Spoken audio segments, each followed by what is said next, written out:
Hello, everybody, and welcome back to the Double Radio Gamescast. It's episode number 54. We've somehow managed to not break up after a year. I mean, we're already doing better than a lot of bands now, so This is true. This is true. we're going strong. Today, as always, I am your host, Ryan, and I'm joined by my lovely cohort of co-hosts, Brett, Hello. Alex, Kermit the streamer here. and Wyatt. I was this close to breaking during the countdown. You did. You did break during the countdown. I hit my knuckle on the table and I thought it made a sound and then I got all nervous and I started laughing. Almost started laughing. And then you think you made a sound, so you get more. You know, there's an easy solution. That you just press the mute button.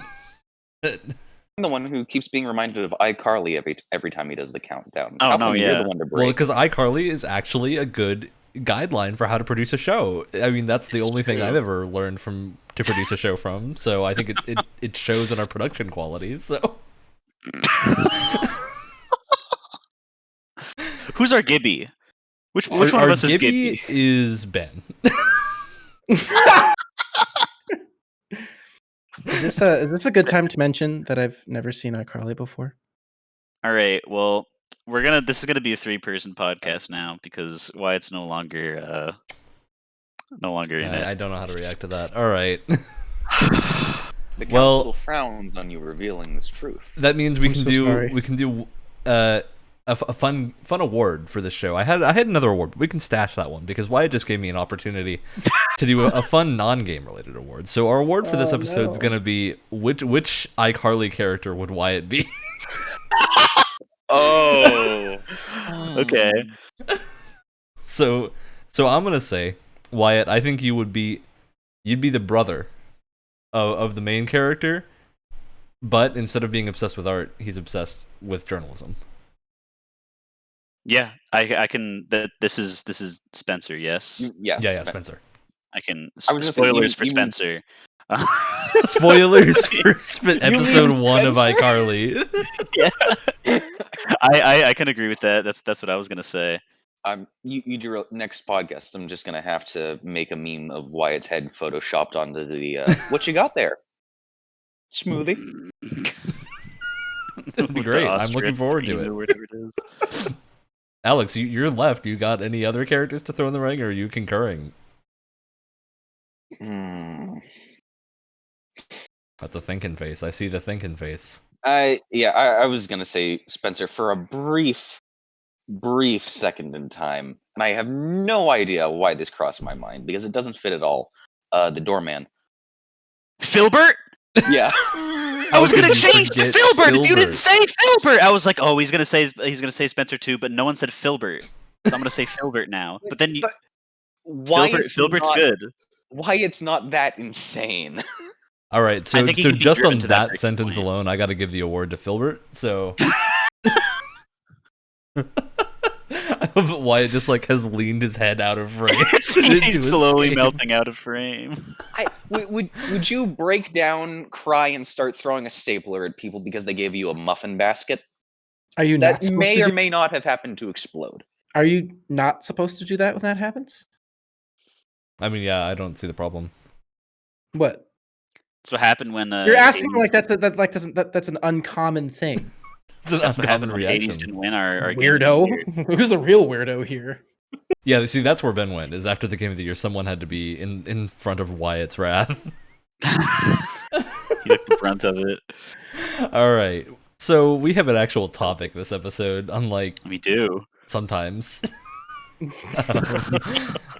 This week we're going to be talking about the most satisfying mechanics, and we're going to be making a game in this episode. Well, at least planning the creation of a game. We're not going to actually be making a game in this because, as far as game jams go, this is a little bit too tight of a Yeah. timeline to make anything too It's a pretty fun. quick turnaround. Yeah. We're Yeah. already so busy.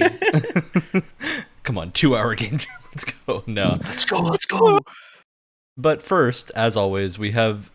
Actually, not as always. We usually don't have very much interesting news, but this week we got a few interesting things dropping. We're going to get the sad news out of the way. Deathloop got delayed.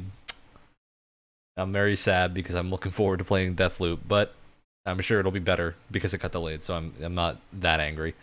Because as we all know, multiple delays only leads to a great game. Every time, Every single without time. fail. I was about to make the cyberpunk joke.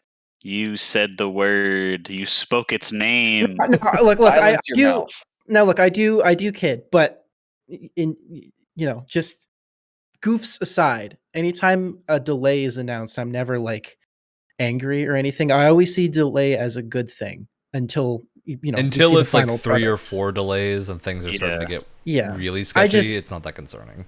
yeah, I think I'm just like, three look, is the amount that I start to get scared. that seems like a good like. I don't know, because it's always case by case, right? Because I always bring up Doom 2016, but that had a pretty like Yeah, Doom had a few delays. turbulent, a few delays, but also a couple of complete like reworks of the entire game. I mean, I it don't know came who I out was. great, so they That's definitely what fixed it around. that's what I'm saying though. I mean, the original concept for it was Doom 4 originally, and it was going to be this like post-apocalyptic, like, oh, the demons are in New York and you're just some guy, right? And they had some of the mechanics that they had. I know they had glory kills and stuff like that, but it was a very, very different game, and they basically just reworked everything to make it what it was, which was, Doom 2016. I mean, You say Wyatt, you've Doom just given us another 2016. episode topic for some time. We certainly have to talk about those kind of games now. Of the games that like got reworked continually in their development. It'd be fun. Yeah. Mm-hmm. Well, Um, you would say be a good Doom topic. 2016. When was now Doom 2016 originally supposed to come out?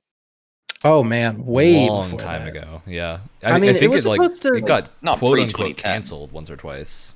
Well, it was supposed to, from what I remember, wasn't it supposed to come out somewhere around when Rage first came out, like the original? Yeah, I like think I feel so. like it was supposed to. The release window was somewhere around there. That's what I'm saying. It We was could be worked on for a wrong. Definitely long take what we're time. saying right now with a grain of salt because it's been a long time since we've looked at this information. Yeah. Yep.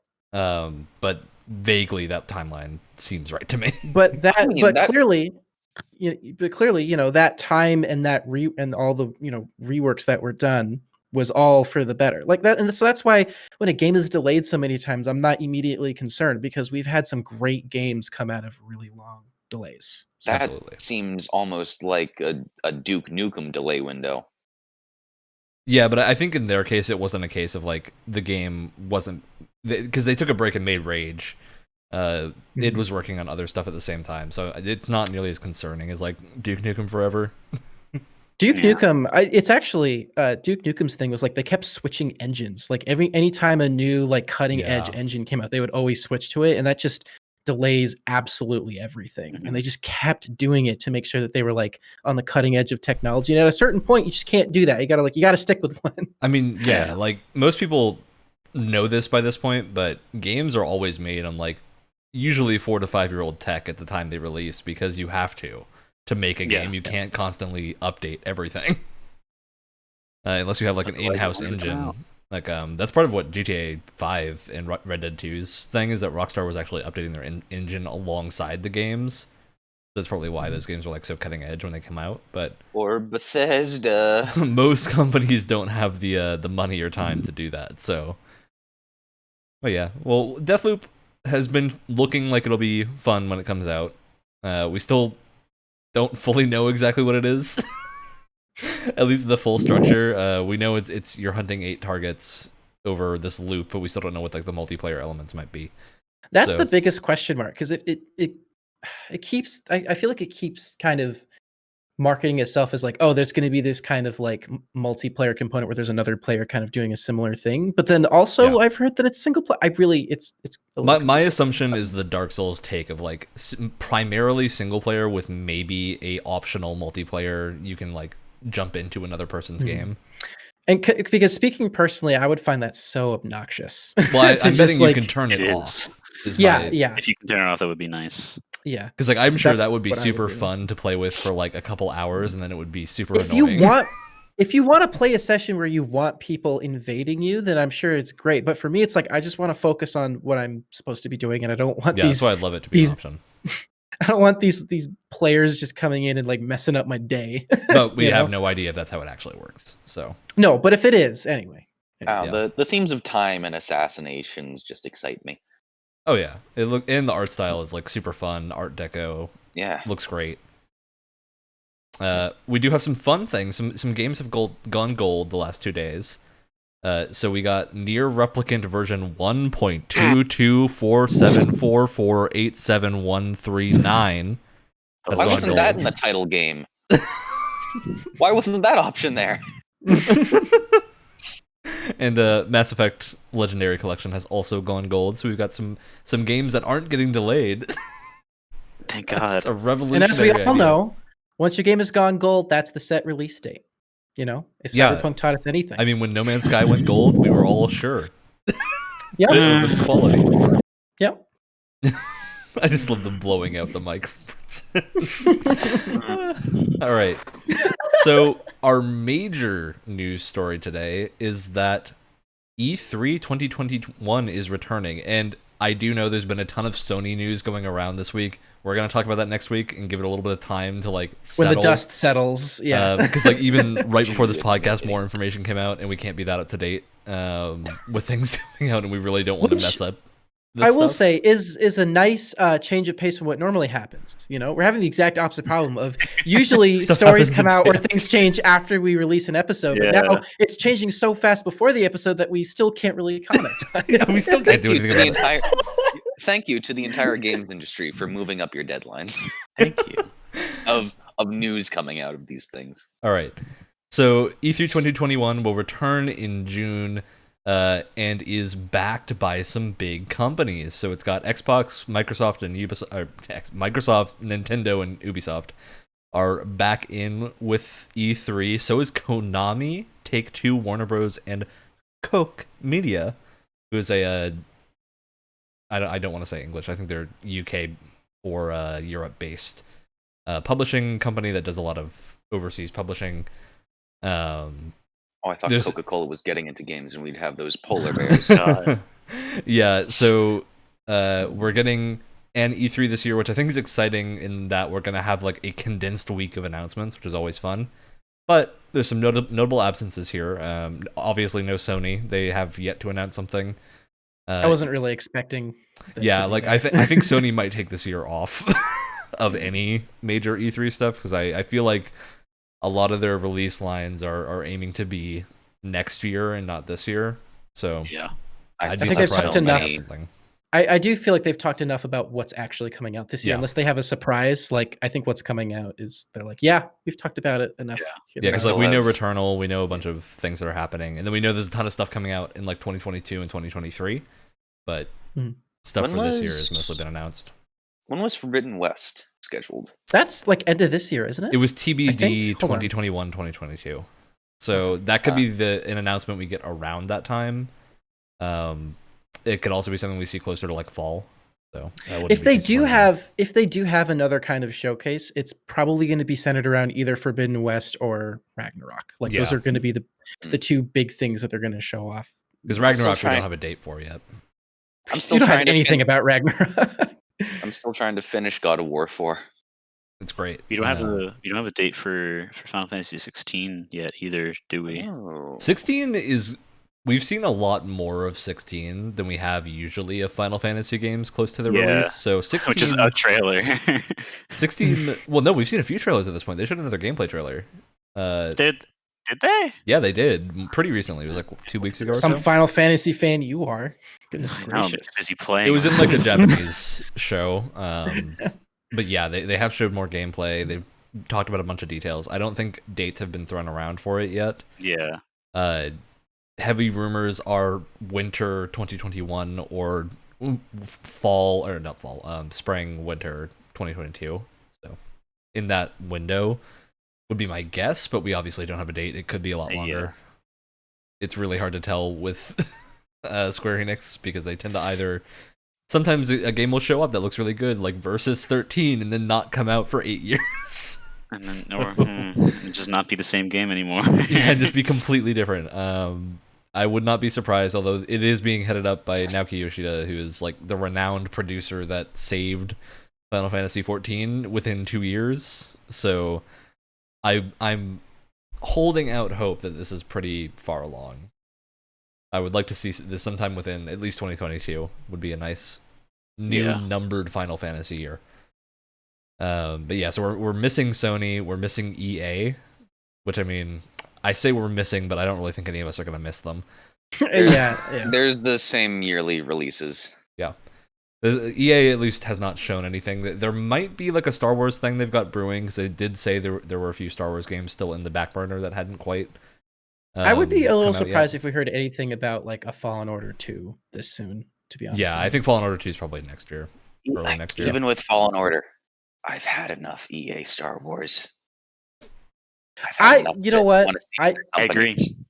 You know what? I'll take another Fallen Order. I'll take another Fallen Order. I just want to see someone else make something. Yeah. I want to get a Star Wars game that maybe doesn't have the same art style or just feels interesting. 1414? I want, man. Look. I want my Naughty Dog Star Wars game. Star Wars version 1.22. I want it real bad. You're badly. You're shaking your head, Brett. No, I wasn't shaking I wasn't even registering what you were saying because Alex said the magic numbers again, and I got sad. Oh, okay. All right. Can you imagine a Naughty Dog Star Wars game? Oh man, just don't even get me started. Yeah, I just want to see Platinum Star Wars game. There we go. Platinum Star Wars game. I would be so down. I'd be so happy. I would be so down. All right, getting off the Star Wars train before I know we would take this entire podcast to talk about Star Wars. Star Wars podcast. That's right. It used to be a Star Wars podcast. It used to be. Still is. and then a Halo podcast for a little bit. Well, now it's a Mass Effect podcast because Activision Blizzard is not at E3. I know those two things are completely unrelated, but I needed a segue, so. There you go. Right? There you go. Sure. Sega's also missing, as well as Bandai Namco and Square Enix. Sega, Sony, Bandai, and Square Enix also could show things at Tokyo Game Show and a lot of Japan-based events, so them not being there is not super concerning.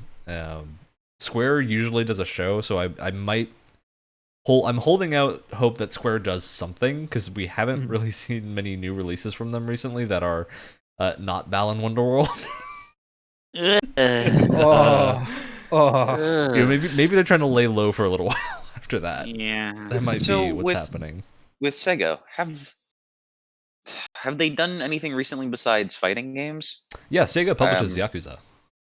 Oh, yeah, Sega's a big publisher. They publish a lot of Japanese games. You've heard of Yakuza too? Yeah, Yakuza. Wow, that's crazy. I've played Zero and I completely forgot it was Sega. Yeah, Sega publishes tons of games. They publish some of the Warhammer games. They're doing Phantasy Star right now. I know there's a new Aliens game coming out, and I know they used to have like publishing. They used to hold like the license for Aliens. I don't know if they still do. But they're publishing Guilty Gear Strive, Total War Warhammer, Puyo Tetris 2. Hell yeah! Yeah, they publish a ton of stuff. A lot of Japanese only anime spin-off games, as well as Football Manager 2020. So, yeah, Sega's got some fun hype games in their catalog. But at least with, I think, Nintendo, Microsoft, Capcom, Konami, Ubisoft, Take-Two, Warner Bros., and Koch Media, they have a good lineup of games that will be shown off. So I have a question for the three of you. Do you think that because Nintendo's going to be at E3, do you think this is where they're going to make some big Zelda announcements? 100%. Do you think this is going to be or do they want to have their own like direct? No, because they did a direct. They did a direct that had no Zelda. But they usually have multiple in a year. The last direct we got was over 800 days ago. It doesn't feel like the last true. Nintendo Direct or the last Nintendo Direct. Well, they've had like mini directs. I guess that's what. But mini directs never show their AAA titles. They only show updates. They don't announce anything. No. So if they had a direct already, they're not going to do, unless they're releasing like a console where they do like a specific Mario direct. I don't think we're going to get a Zelda direct. Pokemon is like the only franchise that gets that because it's Pokemon. I really want to be proven wrong, but I don't think there's going to be a Zelda announcement. I think there will be. I feel like they can't show up at right. E3 and not announce either at least a port. I don't think there's going to be anything new. Although they did tease at the last direct that there would be some more information on Breath of the Wild 2 sometime this year, so this would be a good time to reveal that. But they also said Breath of the Wild 2 was a ways off. Yeah. So, that's the more information you get. Yeah. And even if they don't talk about Breath of the Wild 2, there's just some Zelda ports that I want. so bad. Yeah. Dude, I want to play the Like- HD Wind Waker so badly. Oh, I know. I was just gonna say that. Maybe not on a console that's extinct. The Wii And U not on was a a console that precious feels- console. not on a system that feels like a Fisher Price toy. I mean, the Wii U gamepad was surprisingly comfortable, but it did feel like a Fisher Price It's toy. a No. leapfrog That's gamepad. okay. That's the thing. It's good in the sense that it is more comfortable than it looks, but I still wouldn't call it a very good controller. What killed me It's a is great the tablet. space. Here's the thing. It's the spacing between the triggers and the bumpers that like absolutely killed it. Well, because I- they want Such you a to play like large this. gap. They want you to do that. I saw it And at a I'm friend's not house. gonna do that. I used it at a friend's house, and it felt like I was trying to handle a Wii Fit balance board. See, I've been converted to doing this with everything. And for those that don't know, when we're saying like this and what, we have cameras now, so if you're listening to the audio version and you want to be Cameras caught are up back. You are with quote anything we're unquote talking missing out. about, you can check out the YouTube page where that is all stored, or the Twitch page, because I did a surprising look. Apparently we get a lot of views on Twitch after Cool. the show is live and not on YouTube, which is Alright. fun. Huh. Analytics are weird, everyone. Have you ever by the way, have you ever seen someone use a controller where they hold the thumbsticks like with two fingers? like What that? Kind of actually- Velociraptor So are you? okay. No, so I'm not saying that I do. I don't, but I've seen someone where it's these two fingers like here, and then it's like. I mean, Monster Hunter has the claw grip where you like It's- use your yeah. index fingers and then your. But they second- literally like use and, their like, thumb thumbs. and their pointer finger, and then But they with just that, kind you of like like that. With that, you shenanigans. can't press the buttons and move or look. they either move a finger, or they kind of like tilt their. Look, I'm That's not saying I weird. get it. I'm just saying I've seen it before. Yeah. It's some wacky. I mean, I'd imagine though, like if you're holding with two fingers like that, you could probably be way more precise than you would be with just like flicking your thumb. I mean, that might maybe? work pretty well for like flight sims. Or like if you're like a sniper and you're just kind of sitting back and you're not like Yeah. you're not like right in the action. You're just kind of holding back more, and you just want to focus on being more precise. Like I could. Maybe If you hold your see- hands like that for too long, your fingers will fall off. Yeah, 100%. That is I know it's a not little good for like your fingers. that didn't feel right in any way. Hey, speaking of like, Ryan, what is the claw grip used for? I've seen it in like fighting games or something. Claw grip isn't really used for fighting games. It's used primarily on like it used to be on consoles that didn't have enough buttons to put all your actions on the triggers, so you'd have to use both the right stick and the buttons at the same time. So you'd do like this, where like Jeez. you need to hit the buttons at the same time as moving this, so you can do like quarter circle, triangle, right? It's not actually that hard. It's uncomfortable until you get used to it, but even then, like, I don't know, the way I've started holding controller now because of like vehicle games is two fingers on the back and then this. Because I've discovered a lot more games want you to do that than I've ever realized before after playing Ace Combat, where you have to use the bumpers to like align. Yeah. The only time I've been tempted to do that is when I first played Red Dead 2, because I feel like when I Yeah. first started playing that was like one game where I was like, this is the first time I've played a game on my Xbox where it feels like Absolutely. this controller does not have enough It's not buttons. adequate. Because especially when you're going through menus, sometimes you're holding down like 3 different buttons as you're like going through menus. It's Yep. like the most horrible thing. All right, I do want to Yeah, bring us the, back on track to yeah, E3 okay. discussion, What were so we we can get talking to our about? most satisfying games. So the question I wanted to pose to everyone is like, do you think E3 will probably continue in this like online direct style videos as it's going now, or do you think we're going to see like a return next year to in-person events and that big like in-person push, or do you think that's not going to happen again? I could see like a small like creatures coming up from the Cambrian explosion that just figured out how to breathe oxygen and are slowly coming back onto land kind of vibe of people, like them slowly having like in-person events, because I think like It's going to be a little while. It's going to be a while, and also I think people just kind of like realized, especially after like E3 wasn't there, is that like it just became a completely different thing than what it was like supposed to be. It became like a Yeah. con The instead consumer of like focused a event wasn't really what it exactly. felt Yeah, like. it's I kind of like it as someone that isn't going to every single thing, just kind of being a more press centered, like let's show the things very officially and stop trying to like impress like a crowd kind of thing. Because I just don't care for that stuff on a screen. No, like as someone who's actually, I think it was like 2016 or 2017, I actually went to E3 like in person. Yeah, and it literally just felt like you were going to just a really like expensive yeah, like I was under the impression it was going to be a little bit more professional than it was. Like there were people walking around in cosplay and stuff like that, and that wasn't the vibe that I ever got from like hearing about E3. And the other thing is, if you're just a general attendee, you're not part of the press or anything, you don't watch the big shows where everything is announced. So like I got there and then I basically watched all of like the big sort of like media briefings and stuff with my friends on Discord at like the hotel I was at, and then I went to go to the show floor like the next day. And then it's like, what's the point at that point? Like, I mean, look, it was fun and it was cool to like talk to people from the show floor things. Yeah, and I got to try a lot of cool things. Like I tried things like Rage, Prey, Moon Crash was a new like DLC at the time, and that was a lot of fun. Like there's a lot of fun stuff you can try, and there's like tons of just cool statues and all sorts of like eye candy. But it was really not. It didn't feel as professional as I thought it was going to. It was very bizarre. Especially because like speaking on plane that tickets note, probably were pretty pricey. So it was not something that I was going to do again for a while. Definitely. I have the vaguest memory of a Doom butter sculpture. I remember this. I don't think that was E3. I feel like that was Gamescom or something ridiculous like. Sounds magical. And then obviously, like I'm not even going to comment much on the lines. I mean, and to be fair too, like the lines weren't as bad as I thought they were going to be, but I never played Smash. That was the year that Smash was announced and where they showed it off at E3. You literally had to spend the entire day in line just to play Smash. And I'm like, you know what? I'm good. It's not worth it. No, thanks. I'm sure I'm going to get it when it comes out, and I'm sure it's going to be great. You know what? I don't need it.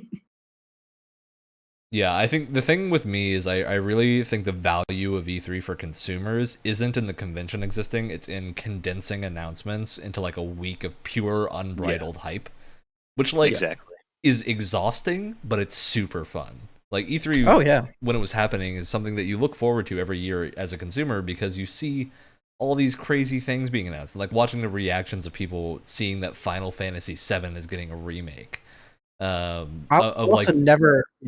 The reveal of God of War is so. I was just gonna bring that up, like, because people are like, "What is this? This looks like a new IP," and then just Kratos just pops in out of nowhere. Kratos theme music starts playing. Really freaking out. It's wonderful. Like it's the kind of sense of like excitement that is super rare in any industry. And if we're talking about E3 hype, Keanu Reeves coming out during the Cyberpunk showcase. Absolutely. I mean, look, say whatever you want. That was a great showcase right there. It's a place for hype. The man didn't even have to say a word. He could have just went out there, just waved, and went back, and everyone would be just as hyped, honestly. And thus being breathtaking was born. Dude, I still think like that. I'm wondering how the reaction to Cyberpunk would have differed if Keanu Reeves had not stepped on that stage. I think it would have been harsher. Yeah, legitimately. It would have, definitely. I think Cyberpunk would have less cred if Keanu Reeves had not stepped on that stage and made like one of the most iconic moments of games. Or industry would it have gotten more excitement on release because maybe they like kept his existence? I don't think so. I think they did it at the perfect time. Oh no! I agree with you, but I feel like it would have been an interesting reaction. Like, I guess he's in the game. What?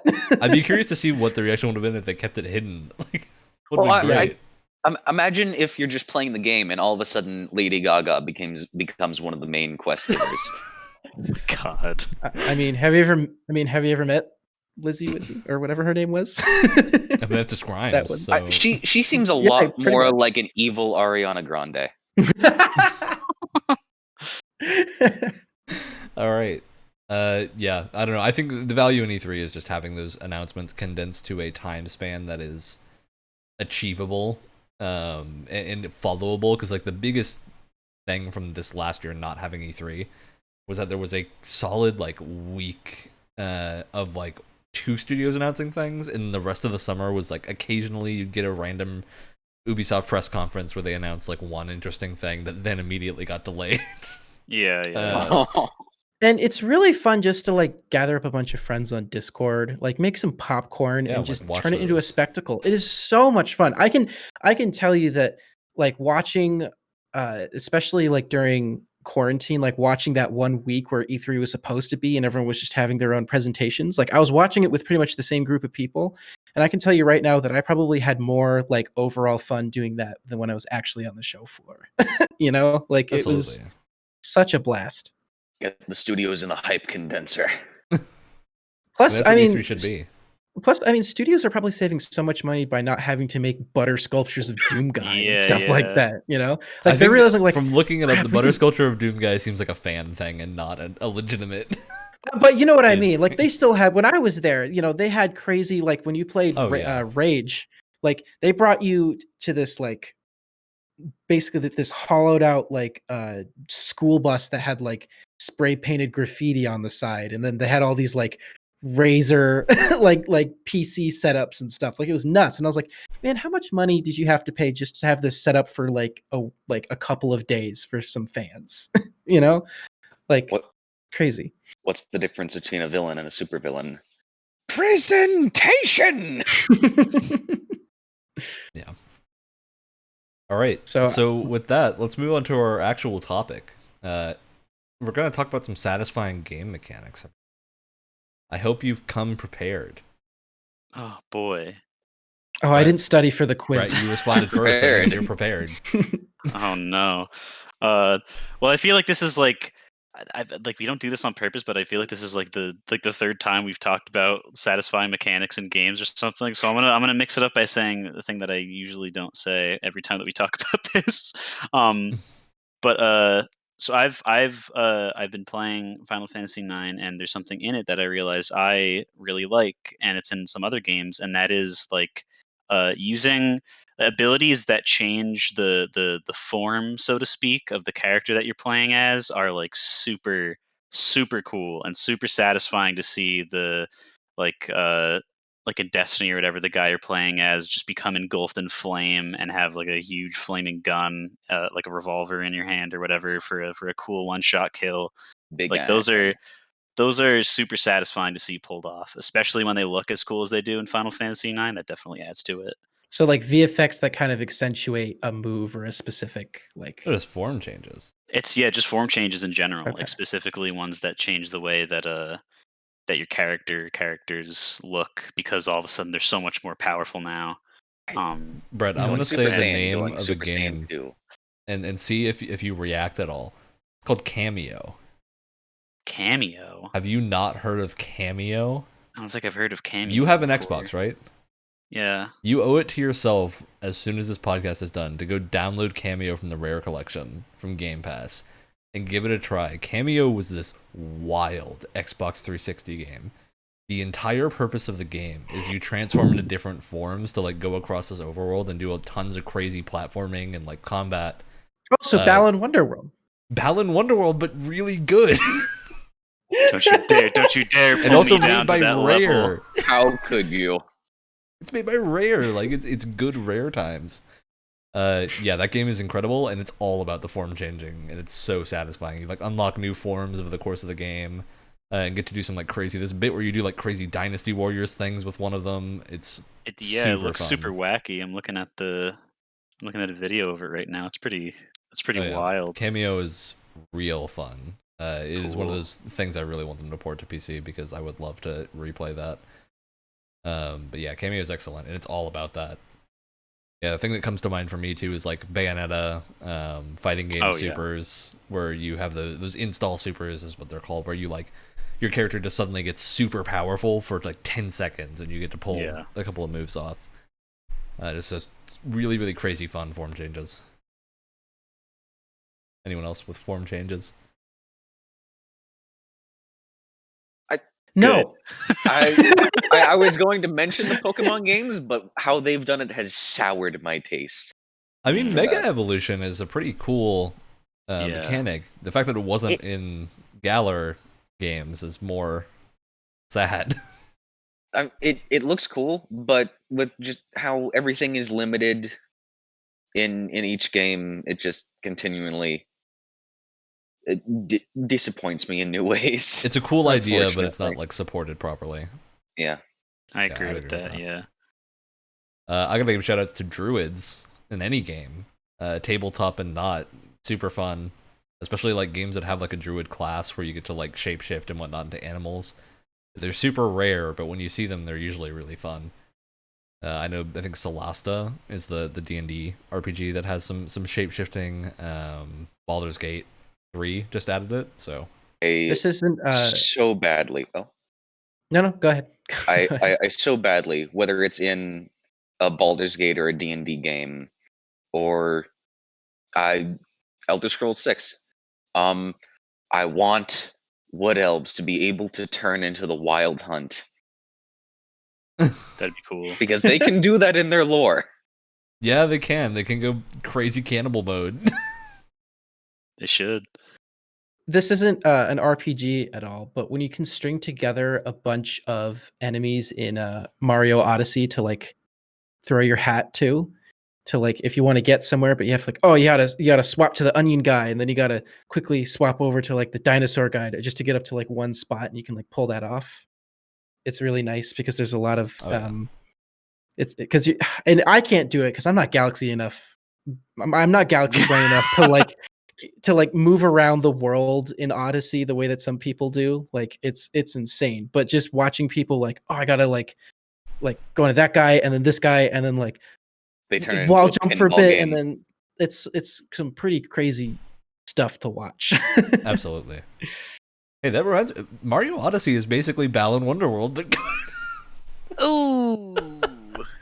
Ooh. oh, Would you look at poor that? There's Balan Wonderworld.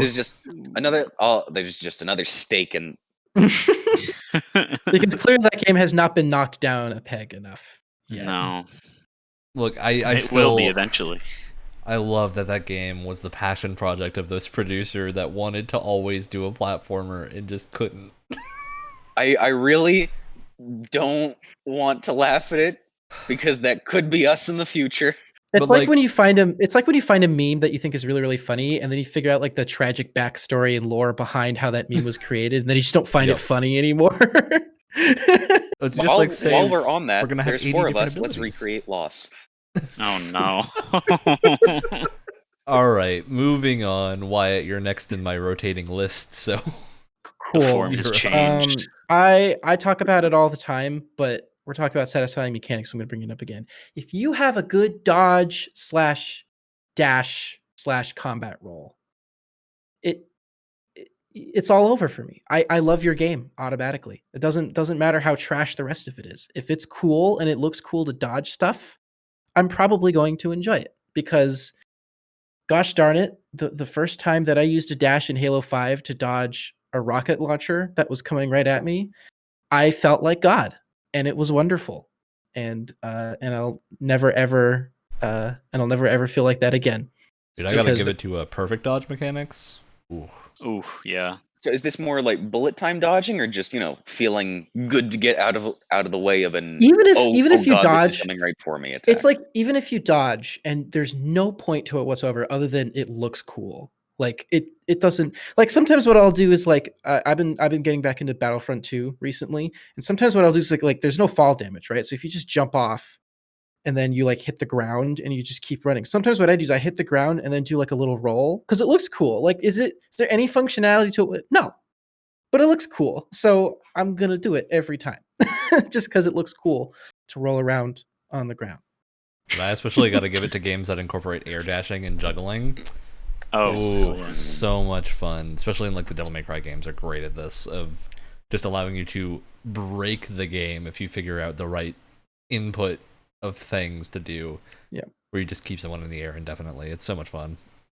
Doom Eternal has a really fun dash too that you can do in midair. Oh yeah. That was like one of my absolutely. favorite additions to Eternal, just because there's a lot of attacks that legitimately like dashing is like a legitimate strategy rather than it just feeling cool. I liked watching that during the climbing sections. Oh yeah. Oh yeah. The way that they incorporate it into the platforming sections was really cool. Especially with for sure. the grappling hook too, factoring in. It was so also many one movement of my options. favorite additions to Last of Us 2's combat, because not only was it like super scary and like satisfying to like dodge out of the way of someone's like sniper shot or something, but it made melee combat a lot more interesting.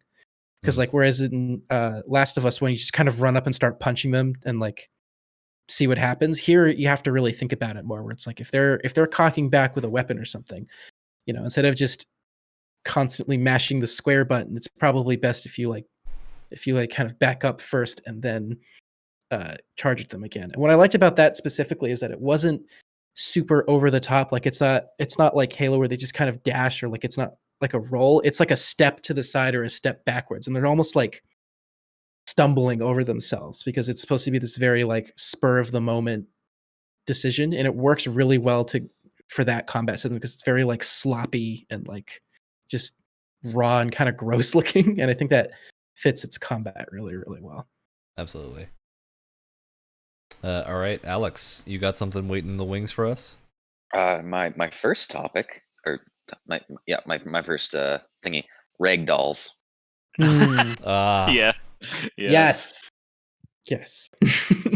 There is almost nothing more satisfying in a game than either you ragdolling when you die, however unfortunate that may be, or your enemies ragdolling when they just crumple to the ground like none Yeah. of their bones exist. Or if you have a particularly powerful weapon that just kind of shoots them off and you see them You see him blasting spiral off out. again. Yeah. did I got a pen to that? Any weapon in a first-person shooter specifically that pins your enemy in a ragdoll state to the wall? Yeah. The classic like painkiller stake driver. So much fun. That's metal. Or even when the force of it somewhat breaks the game and they unintentionally clip through some of it and they just start. It's or the classic Halo 3 ragdoll glitch where just like all the black undersuit parts of the armor just like just stretch like 30 feet in every direction. It's amazing. Yep. Your vertices, they are gone. I still remember really enjoying because like I love the way Rockstar does their ragdolls as well. So I remember like I was playing Red Dead Online with a friend, like the original Red Dead Online, and like we would go to this certain cliff, and then we would have a fist fight, and whoever won, they would just whoever lost, they would just ragdoll, and we try to see if they would roll off the cliff, just because watching that ragdoll of them just like tumbling down the cliff like Princess Bride style is just so That's much really fun to funny. watch. It's a good way of putting it. Yeah. You know, I gotta also give. You were talking about Skyrim earlier. There's the classic Fusro them off a wall, off a cliff. Or getting hit by a Giants Club. Absolutely. You know, the thing I gotta give to ragdoll physics is they are almost always like unilaterally immersion breaking, but they are so much fun that it doesn't matter. Yeah. There are very few things that can be like that. I mean, going back to Halo 3, what I love too is if you were ever hit by like a gravity hammer, you went flying in the air, but your character model was like completely stiff as soon as he hit, until he hits the ground. It's like, and it just crumbles. It was just so like, gross looking. Instant rigor mortis. Yeah, it was so gross looking, but it was hilarious. Yeah, I agree with you. Ragdoll physics makes some true satisfying moments. Yeah, definitely. All right, I gotta throw my UX ring in here, and just go for anything that has particle effects that scale with like either the direction of the attack you did, or get like more intense based on how much damage you're dealing. Right, that's always so much fun. Okay. I'm thinking back classic Platinum Blade mode, not Devil May Cry, Metal Gear Rising, where you slash through the enemy and their armor just cuts off in the strips that you made. That kind of thing, so satisfying. Yeah. It's like reactive the amount of in general. It's classic. Like the amount of stuff on screen lets you know how cool you are, basically. Like how well you're doing. It's just instant lizard monkey brain feedback.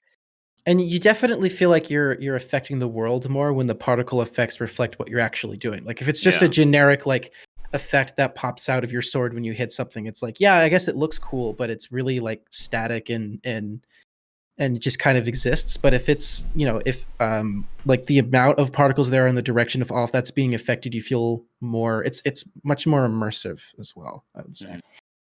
I mean, say what you will about Assassin's Creed Valhalla's like length, but man, those combat finishers with the like the gore that comes out in the direction of like where the attack's going in, dude, yeah, they're peak brutal. combat design.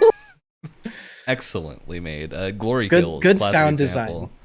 Good sound design for both of those as well, actually. Yeah, definitely. Sound design is a huge part of that. And I gotta give a shout out here to we talked a lot about first person shooters and combat games. Rhythm games do reactive effects super well as well. Yeah. Playing a lot of Fuser lately, and that game lets you know with like the crowd dynamics how well you're doing, which is super fun. So yeah, give a little shout out to the genres that we don't tend to talk about on here. Rhythm games and whatnot do that really, really well. The first and only two to pop into my head were Rhythm Heaven and Friday Night Funkin'. Those are the only ones not that bad exist. choices. Rhythm Heaven Mega Mix still has a permanent position on my 3DS. So whoa, you go, big guy. Classic. Excellent games. And speaking of, I mean, these aren't really particle effects, but one game that comes to mind that had some really, really fun VFX was Sunset Overdrive. Had some really cool looking onomatopoeia, like when you attack enemies. So my favorite one is you have a ground pound attack, right? And because what you're in a city, so what you're fighting on mostly is like concrete, right? So when you do like a ground attack or something like that, it says crack like into the concrete, but it's like etched. There's like cracks and it's etched into the concrete, which looks really cool. Or if you use an explosive, there's this big like mushroom cloud and it just forms and it says boom. Like it looks so cool, and it fits really well with that game's like super cartoony art style. And I just haven't seen a lot of like 3D onomatopoeia before. Like it's always a 2D kind of effect, which is fine, but here having it be like 3D and kind of using like the the smoke and whatever effects for it just looks so cool. I mean, yeah, Insomniac is great at that. Insomniac and Sucker Punch are like the two studios that come to mind of like being a little bit more innovative with those effects and like the stuff like the webbing when you throw an enemy off a building in Spider-Man, clinging them to the wall. Tsushima's like blood splatters along the direction of the sword cuts are great. Plus, I mean, Sunset Overdrive, you can shoot a rocket launcher that shoots giant explosive teddy bears. So like, I mean, Earth Defense Force, Wyatt, you can shoot a rocket launcher that shoots 40 missiles at once. Do they have stuffed animals attached to them? They can. That's yeah. I'm not joking. Well darn. Best game series. All right, Brett, we're back to you. What have you got to add to this most satisfying game? I'm gonna go with a true classic. It's been around for as long as shooter have, and that is the act of jibbing, which is to turn the enemy into giblets. What a like great word. When you hit something with like a railgun or something, and they're just like, that gun is supposed to be for the boss, but you just hit the most baseline enemy with it, and it's just not there anymore. They turn into chunks of hamburger. Exactly. Yeah, they just turn into paste, and it is beautiful. Yep. You are now liquid hamburger helper. And missed. Yeah, there's a reason the phrase instagib is so much fun to use in context. And the games when that's a surprise to you, and I really appreciate it now as someone who does modeling like that. There's a lot of procedural stuff that goes into that as well, which is interesting. Yeah. I gotta give it to the classic games where you have the option to get gibbed. Resident Evil, Silent Hill. Like if you do something poorly enough, you just like fall into a wood chipper or something, and ooh. Yeah. Well, just like gruesome player character deaths in general can be like the first legitimately shocking. Dead Space. The first Dead Space. First Tomb Raider reboot with for every death. All three of those games horrific, absolutely horrific. I got it on PC for free, and I'm about to play it. Ooh, nice. I mean, dying to a bloater in Last of Us, because like that guy literally like takes your jaw, like the upper and lower parts of your jaw, and just like rips it just apart. It's It's disgusting. Oh yeah, all the Mortal Kombat stuff too. It's just Oh. the more newer and recent the games get, the more brutal the brutalities are. Creative. That's what I was about to say. They're so creative. Like I don't play fighting games. Friendship. I don't care much for Mortal Kombat, but sometimes I'll just look at the new like the new like fatalities for all the characters in it. Because Absolutely. like that's awesome. Like that is so awesome. It's almost regretfully cathartic. Oh yeah. Yeah. Dude, You can tell some of the them are, animators were having hard fun. to watch. Legitimately, there's Yeah. the story. Some specific fatalities are like bad enough that the animators had to have like therapy sessions afterwards because of how awful it was to animate. Imagine being the guy that had to animate someone's spinal cord getting ripped out of their body. Ugh. You know? Deserves a raise for that one. Yeah, definitely. No extra money, just free therapy. The money would have gone to that anyway, so we're just gonna That's get what it I'm to you. saying. That's what I'm saying. No. Oh, no. Oh no.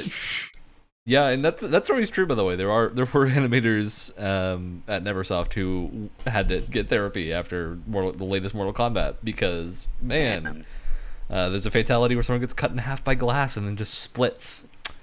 It's a lot.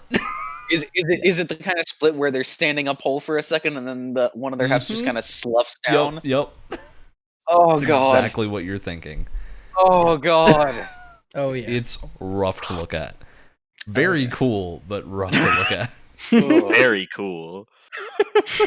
All right, Wyatt. Very cool. I hope you're ready with the non-Instagib secondary satisfaction. This is it's less of a mechanic, but it's more just like when your animation game is on point to the extent where you can go from one action to another action. Doesn't matter what you're doing, and it's animated beautifully to transition into the next one. Transitions and in-betweens are Like, very Yeah, very because nice like to have. two points of comparison. I think one of the best examples I've ever seen is Spider-Man, PS4 Spider-Man and Miles Morales. Just Oh yeah. the way Absolutely. it doesn't matter what, like how high you are in the air, what kind of flip you're doing, what kind of angle, it always beautifully transitions into another animation, like just flawlessly. Like Because you Spider-Man's never bones ever are like almost liquid.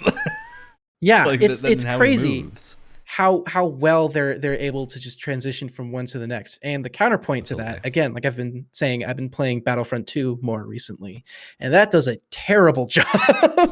Yeah. Especially if you're looking at like saber combat. Oh boy, it's really rough. Like it's they teleport. It's like all of their Ooh. their bones become liquid just so they can like snap to the next animation without it looking in any way like natural. It's like kind of gross to look at, actually. It's really funny though to see Darth Vader do that. Like, oh Yeah. my god. It's almost Yeah. like you're missing frames in between an animation Yeah. because they're Ooh. like their arm is out here and then all of a sudden it's like down here and you don't even see it like move at all. It's like, did the game just what Like you have what a poor was connection that? with the Kinect.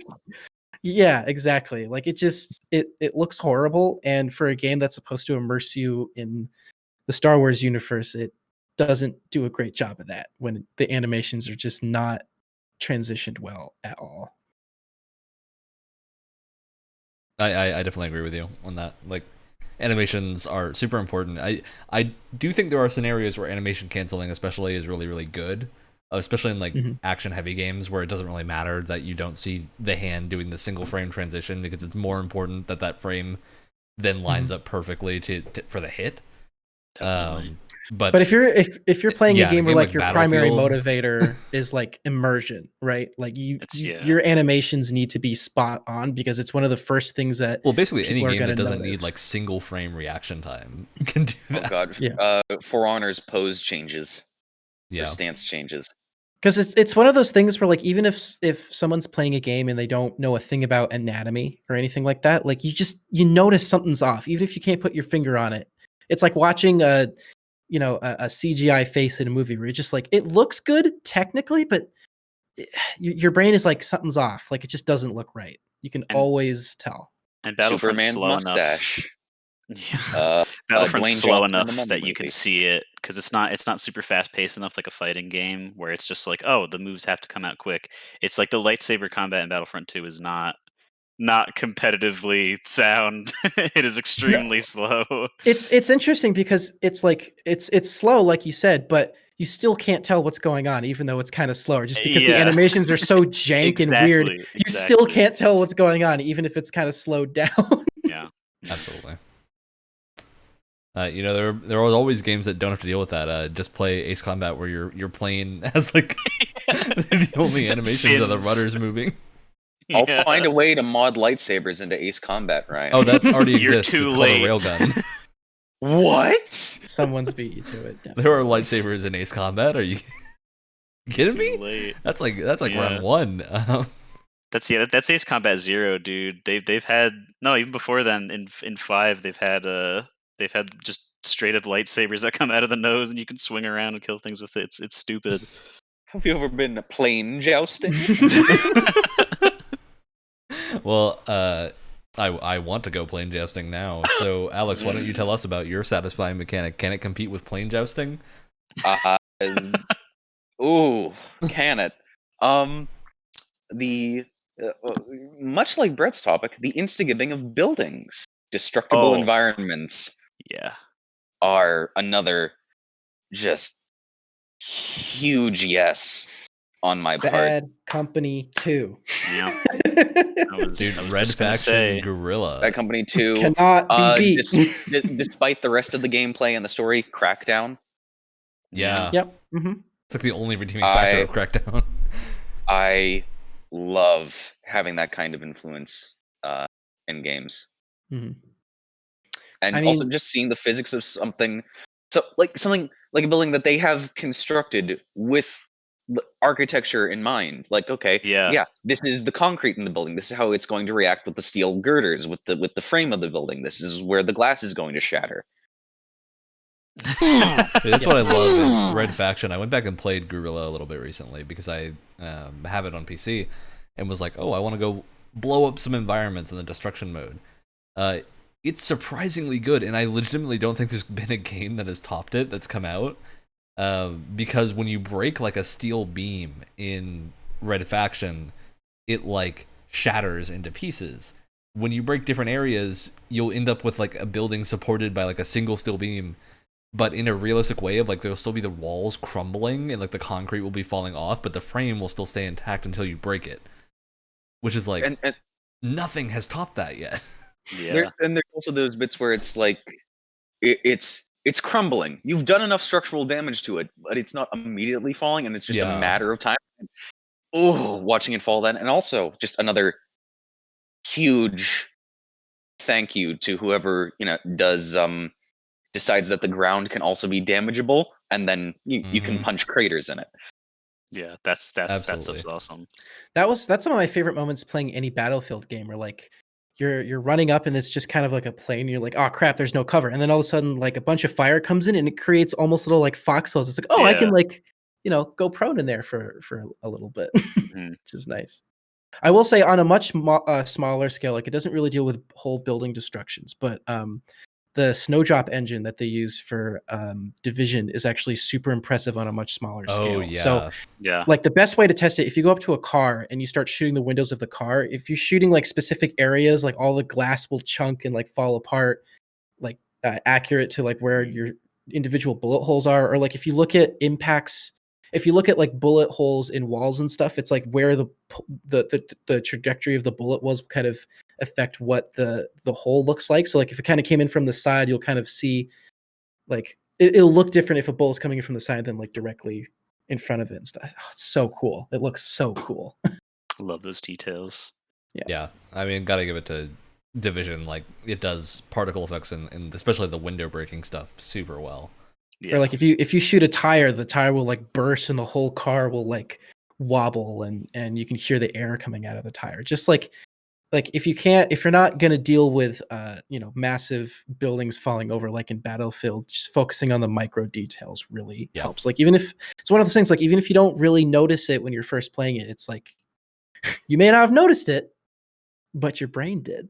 I also got a shout out to Rainbow Six Siege, which I don't think any of us like actively play. Not anymore. Siege has like some impressive micro level destruction of like being able to batter in a single wall. It does. shooting through like based on the density of different materials. Mm. Guns have like different penetration levels. Yeah. Just like little minor bits of realism like that are super fun. And in that context, not every game needs it, but for And Siege, you can it's win great. an entire game just by making a tiny little hole in the wall and then just peeking through and getting everyone that's in the room. Like you can win entire games just by doing that, which is both super obnoxious and super cool. It's even more obnoxious when the damage is client side and the hole is not in the same place for everyone in the game. Oh. But why would they have that problem? Haha. Good stuff. See, that's part of why I have never really played Siege, but Don't. it's a great idea. It is. Great idea. Just try to maybe give us a Rainbow Six Vegas 3, where it's all its own thing. It'd be a lot better. Nice. All right, I gotta throw in, Brett. I'm hoping you feel me on this. It's a very specific bit of combat, or it's almost in the animation. Those moments when you're buffering a power attack, like imagine you're playing a mech game and you've got like a pile bunker, right? There's the pullback and then the like hold it in place and then the boom, the big hit. Classic example of this is Zone of Enders 2 has a thing where you get like this massive cannon that takes a solid like 20 seconds to charge up and then just obliterates everything. It's super awesome. Completely useless. I love it when games have something like that.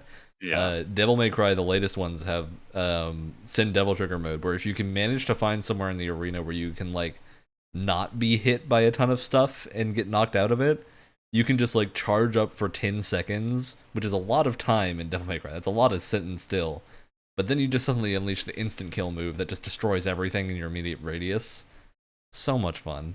Gotta give it to instant kill, like those charge moves of where you gotta buffer that input for a long time, but if you can manage to find the right window, like that's all the satisfaction of Monster Hunter, is just finding the right window of time. What immediately comes to mind is Falcon Punch from Smash Brothers. Like the weight for that is much smaller than what you were saying, but for Smash, you're waiting a good. I'm talking like I'm more along the lines of a Ganondorf's side punch. Oh, is even yeah. Even now Sephiroth is in the game and he's got that one skill he can charge to like Zeta Flare, and you have to like hold it and charge, and if you manage to hit that Zeta Flare, that is sending someone off the stage. Like it's super hard to charge up, but if you hit that, it is knocking that person off of the stage. Almost guaranteed if they're at any percent. What's that Anakin power from Battlefront 2? It's like Retribution, where he just kind of sits there and like crumples up and then just like it's this big like force blast or something. Yeah, he does like a counter move. But it sounds stupid. It's pretty cool to watch though. It is. Yeah. Well, also I'm thinking of like rail guns, because they have that really long. You gotta hold down like the rail. I mean, one of my favorite Spartan rail guns laser. is from Spartan laser, the rail, and also just the actual rail gun from Halo is really well done too. Or the ion charge from Battlefront 2, like if you're trying to take down the ATs or the big machine in a Galactic Assault, and you have to like get your little ion thing over there. It's this like nice charge up sound that like the sound kind of builds up intensity as you're like holding down the button, and you're like, God, fire, and you're just waiting, making sure that no one hits you. Great. I was gonna say also for Monster Hunter specifically, just because I am a gun lance boy. Oh, Brett, you're one of my boys. Of course, the classic, just stand in front of the screaming monster as it's roaring at you and just embedding a metal stake into its brain. You want to blow your mind now? That now has guarding. You're now shielded the entire time. Stupid. That's stupid. Oh my god! I've been watching one of my friends play it, and he's been using the new hunting horn instead since they buffed it. So I haven't seen too much gun lance yet, but like. Right, remind me to show you what Blast Dash looks like. Gun lance is now the most mobile weapon in the game. Good. Is that the snowman themed one that you showed me a while back? No, Blast Dash is the new one. Where you put your gun lance behind you, pull the trigger, and launch yourself in the direction you're facing. course. And this It's is already in a game, incredible. Alex, where you can like effectively like quadruple jump depending on how many free Yep. grapple bugs you have, and you can just like scale Oh. entire mountains like without even like touching them, and And then I you guess can just launch combo yourself the across quadruple sky. jumping with the blast. Like, oh my god, It's the most excessive thing ever, and I love it so much. absolutely.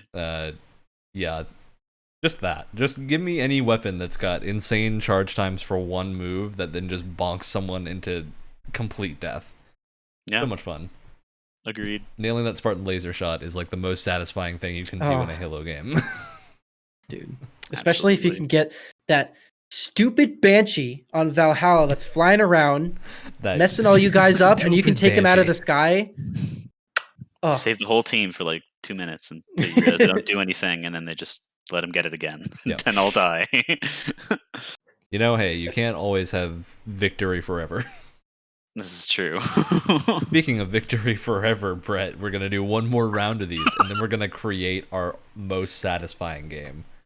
This is all right. What is your final most satisfying thing? My final most satisfying thing is it very very few games that I've played have been able to get it perfect, but like the sense of speed, like you're going really fast, but you also have to maneuver really specifically to like go around like turns or something. Um, and I've tried many a time, and you would think that being the fast hedgehog, he would have this, but Sonic does not have this. Ridge Racer 4, however, has this, and it is so satisfying to just like go at like near 200 miles an hour and just like perfectly, like just barely drift through all the turns back and forth and not hit everything and keep that speed up and just completely like obliterate all the other vehicles in the race. Like that feeling of just going super fast and being, cool enough to not hit any of the things. When they set that up for you, that is super super satisfying, and that's not, in a lot of games that have speed, I feel like. Absolutely. I mean, that also goes into the specific maneuvering, the Ace Combat example of having to maneuver Classic. between a corridor. There is a wonderful shooter made by Platinum called Vanquish. yes. that I've actually nails played. this. Yes. So dude. much fun. Of like, you have sequences where you're like sliding down the side of a spaceship, and you've got to like maneuver past barricades and whatnot, and it nails that sense of like you can just barely make it if you time everything right. Oh, One of my so good. favorite video game moments ever was in Vanquish, right? I forgot what enemy I was fighting because it's been years since I played that game. But because the way that sliding in that game works is you literally just go on your knees and you're like You Pete jet slide. Townsend like power sliding, basically. It's You got awesome. a jetpack that points downwards. Yeah. Of course. And they're like coming out of your ankles pointed behind you. It's awesome. But there's a moment, I forgot what enemy it is, but it kind of lunges at you because it's kind of like a robot tiger or something. So it lunged at me, and while I was in midair, I was power sliding under it, and I was in slow-mo, and I was And of just course, because shooting it's a its like Platinum game, belly. it goes slow-mo when you manage to time it perfectly. Yeah. So like it's coming up, and then I power slide under it slow-mo, and I'm just shooting up its belly, and it's just boom, and then it goes back to normal speed. And I was like, I like paused the game and I had to step away. I was like, Gotta go change my pants real quick. I mean, also yeah, got to it give was- like a big shout out to 3D platformers. That's something Mario games have been doing forever. Of like nailing that one level where you literally have to move as fast as you can Yeah. and just not miss a jump to complete it. It's always like one of the post game levels in every Mario game. Classic. Yeah, Or wonderful Cluster mechanic. Truck. Cluster Truck, if so anyone's much fun. played it. Brett, I'm no longer convinced we're not the same person. We're both I'm scared. Gunlance mains who've played Cluster Truck. One The Brett amount of was more than people- enough for this world. The fact that there's two makes me so sad. There's only room for one. We're getting to the point that if we get too close, we're gonna have to fight it out and decide which one is more Brett/Ryan than the other one. What's going to One start Brett happening rule them is that all. they're just going to occupy the same cam because Yeah, they don't deserve to have their own spots because they're just the same person. Or what'll happen We is got to we'll leave just- that space for someone else. We'll just expand downwards to cover up Wyatt's face. Oh, Wyatt just becomes Brett version 3. That was a specific attack. That was a targeted attack. And So thus it's been great. continues the I've loved all bullying. the time I've spent on 001, but that's it. I'm out. See? Thus continues the bullying, gaslighting, and God. shenaniganery Don't worry, Alex. against You're next. Wyatt. Yeah. And then All right. probably me after that. It's all gonna circle back around. It'll just be. Of course, yeah. It's Um, karma. I'm expecting it to come back to us at some point. Oh, of course. Ugh. See, I can't wait for you guys have big shoes to fill for the next April Fool's episode. So Oh yeah. I don't think we can top that unless we like say we're gonna stream and then we just don't. So mean. No, it just has no. Literally for like we stream for 2 hours and it's just like we'll be ready soon, like our little pre-show little title card or Yeah, something. yeah. Except we started at the last seconds, like, all right, everyone, welcome to 001 Game Show, and then it cuts. Yeah. But we're also having like our little pre-show talk, so people are just expecting us, and then it's just the Just talk. never actually start. Oh my god. I think we're Oh, gonna well, plan now that we for at can't least one do episode. that because that would be... Oh, no one's gonna remember this. All right, Wyatt, what is your next one? Man, if you can nail your perfect like backpack UI, like if you can have really good like I gotta swap this item for this item without having to pause the game and like without it taking up too much of your time. Like I say this constantly, right? The unsung hero of The Last of Us is the UI UX for your backpack. It's like one of the most intelligently designed things I have ever seen in like a video game. It's so well done. I can't even because it's like you're pressing right to equip something on the D-pad, or you go up and down on the D-pad to select something else that's in that slot, and I it's think just is so perfect because it doesn't take a lot of time, but it takes just enough time for you to be nervous as you're switching items, right? Like if you're in the middle of a fight and you run out of ammo with your rifle or whatever, you have to switch to your pistol. It takes just enough time for you to be nervous that someone's going to start like running up on you, but it doesn't take up too much time where it becomes frustrating. Like it just adds to the tension. It's so well done. You know, you just Shout made out me to, realize. Oh, go ahead, Alex. Shout out to Dora, the OG of this. Yep, I'm writing that down in the notes. Just Dora. What you've made me just realize, Wyatt, is that Monster Hunter games now have the same control scheme for item UI as Last of Us. Oh yeah, World was pretty similar now that I think about it. Yeah, Rise From is what very I did similar if play. you're using the third person weapons, because you scroll through and then when you're on your ammo, you go up and down to pick different items. Yeah, same concept. Yeah. And I'm perfectly fine too. Like if you have just a traditional like radial menu to select a new weapon, like one thing I love about Doom is that they have the radial menu when you want to select a new weapon. But what they do is they don't stop the game. It all goes into slow-mo. But it's really nice looking slow-mo. So it's fun to like use the radial menu just to like have these little moments where things are like slowed down just so you can select a different weapon. Because if you play on PC, like obviously you can use the number row if you want to. I don't normally like using the number row. It's a little too like awkward for me, but like it just looks really nice. Like the radio menu pops up, it's this nice slow mo, and yeah, looks pretty good. Yeah, I gotta give it to Final Fantasy VII Remake's tactical mode. Yes, when you're selecting skills. Yes, So that's good looking. Because what's great about that is like, I mean, the example of the radio menu I just used, that's taking up most of the screen. So you can tell that it's in slow-mo, but because it's taking up, the UI is taking up so much of the screen, you can't really see what's going on. Final Fantasy VII, it's a little menu in the corner. So you can see the entire like fight scene in beautiful slow-mo. Because of the amount of particle effects that are going on, every single little particle is just flying everywhere. And it looks gorgeous. All right, Alex, I need your final satisfying game mechanic that needs to be in a satisfying game. Satisfying game mechanic that needs to be in a satisfying game. Ooh, I think I had two. I forget one of them, unfortunately. But this one's a little bit more game specific. But being able to roll things up in a ball like in Katamari Damacy. Collection. Yep. That is very specific, but it is also very satisfying. Just item collection is great. Some days I yearn to be a dung beetle without the dung.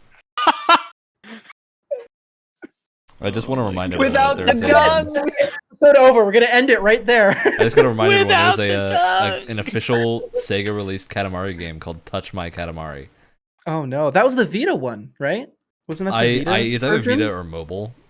I think the Vita one might be something different. No, Let me look this- I'm pretty sure it's Touch My Katamari. Hold on. Touch my Katamari. I no Do it. longer That yearn to was be the a Vita dung one. beetle. It's also I'm not available on asking mobile you. somewhere. I'm telling Yep. you, touch my Katamari. See, the thing that I love is that it's only called that outside of Japan. In Japan, it's Katamari Damacy no Vita. So it's just What it's just the Katamari hell? Damacy Vita. Yes, Vita. But everywhere else, it's called Weird. Touch My Katamari. Oh, what a wonderful name! Endless amounts of entertainment. All right. I mean, we can't. There's not much I would add to that aside from just Katamari. It's that's the thing. Katamari is the game that does it. It's the ball rolling game. I guess that almost fits in with the procedural destruction or destructible environments in a way. Yeah. I'm a sucker for chaos.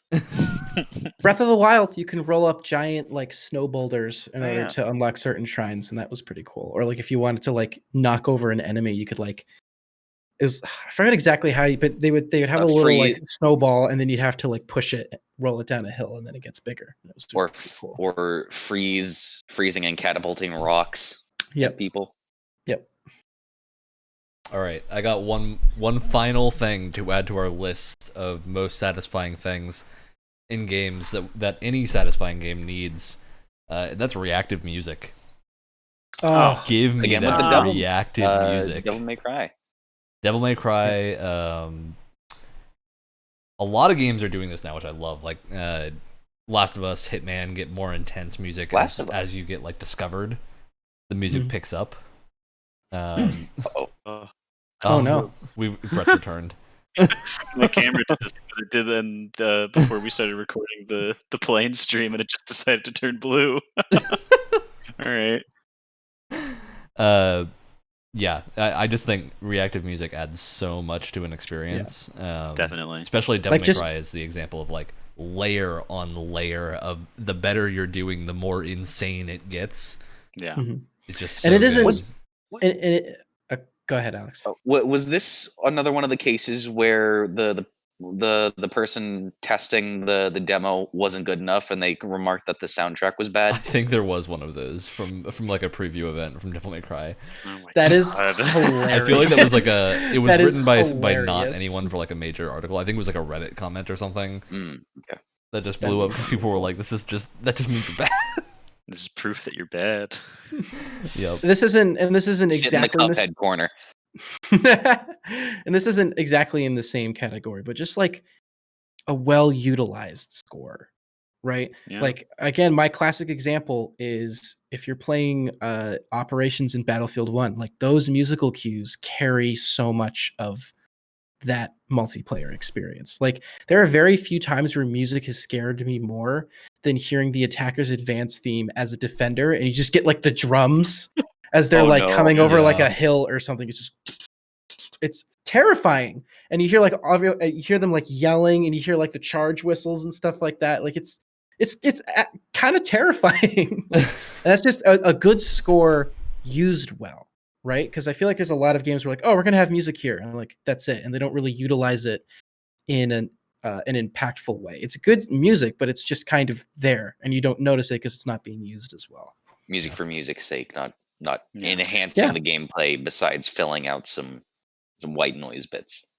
Absolutely. Yeah, and speaking of DICE and speaking of Battlefront 2, I mean, they have a bit of a crutch in that it's Star Wars music, so it always sounds good. But like even like a very like strategic certain spots during a multiplayer match, they'll play like a certain cue to keep the action going. Like if the timer reaches a minute, like they'll play a certain theme. And Splatoon does the same thing. They have that like that last minute of the match like Splatoon tune that that There's plays, and it Splatoon. just exactly. Thank you, Alex. And it just kind of like the tension of the entire fight kind of ramps up because that song keeps getting like more and more.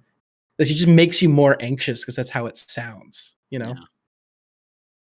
All right, so we've rounded out our list of most satisfying things. I'm gonna go through the bullet points I've written down just so everyone has a reminder, and then we are going to combine these together to make the most satisfying game that would probably Definitely won't be be far chaos at too all. expensive for any studio to ever make. Yeah. Both And might not even graphically be and on good. a budget It sense. might be horrendous because I'm making it mandatory that we include all of these things. Yes, that's So- the point. You'd be the best producer. The most satisfying game includes form changing, so something like install Super's Devil Trigger mode, the cameo just straight up switching to a different creature, something along those lines.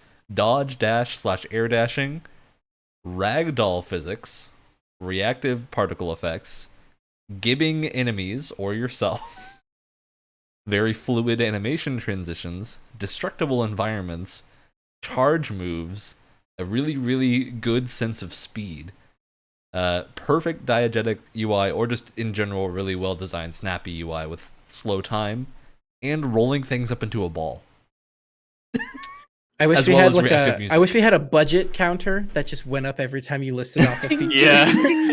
Billions of dollars at this It's like as soon as point. we And hit then- destructible and it's environments, it literally goes like- up by 10 times. It doesn't even say a number. It's just good God. Oh no. God. Or it's just someone just turning out their empty pockets. It's that graphic when the top of the thermometer always breaks. Yep.